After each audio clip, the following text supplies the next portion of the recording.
I'm too busy. I'm too busy. I'm too busy. That is the question that we get from so many agents, right, Trish? We do, yes. We hear it all the time, and we're here to share with you a couple of time management tips that we actually share with our team today, and we went over a lot of different things with them on some different tips, and actually I give credit to Trish because Trish came up with a lot of these things. So I want to share with you 5 tips to effectively manage your time better by Trish Wilson, and Trish Wilson is my executive assistant.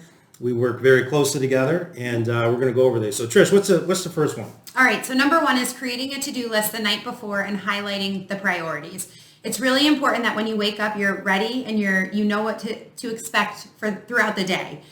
So take the night before, write down all the items that you have on a to-do list, and make sure you're highlighting the priorities so you're not just kind of spending your day doing nonsense work. You want to focus on the items that are going to get you to the next milestone or to achieve your next goal. What's number 2, Trish? Okay, number 2 is using a checklist for your transactions. So we have a buyer checklist that we use for your transactions, and we also have a seller checklist. What I do is I have a folder of the file. On that folder, I put the checklist on top, and it just allows us to know where we are during the transaction the entire time. It's really great when we're working with our clients to be proactive versus reactive.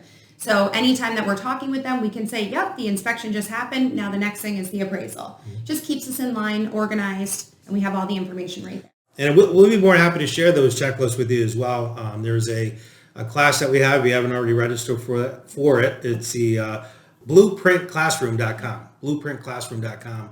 Go on there, check it out. We're actually going to be having a private Facebook page where we'll be able to put all this information on there. Definitely. And you'll be able to download all of those checklists and many more items as well. All right, number 3 is time blocking. But when you are deciding to time block, you want to choose a specific time throughout the day. Maybe it's an hour, maybe it's a half hour, maybe it's 2 hours, but it's got to be uninterrupted time. Cell phones off, emails off, and your doors shut.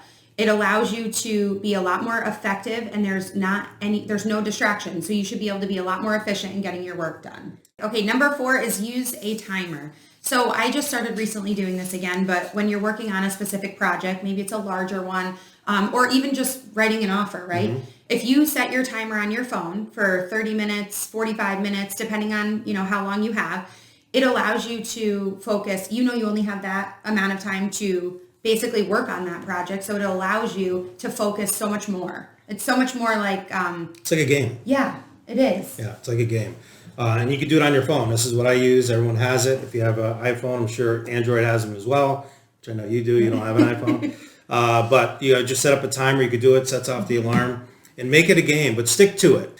All right, number 5. Number 5, our last one, which is calendar management. So we talked about this morning on our call, putting the personal items first. So the most important items of the day to you, right? Your family activities, maybe your kids have things at night, sports events, doctor appointments, time off, and then putting in your high dollar activities. So appointments with buyers and sellers, prospecting, and other items. But I know we talked about this morning, how you said it's a great way to put the personal items in first, and then the business items in order to have a really strong work-life balance. Right.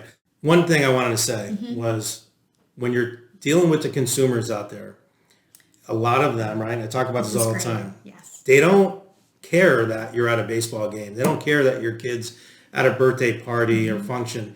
They care about you showing them the house, especially nowadays with all these multiple offers going on. They want to get into those properties, and they want to get in now.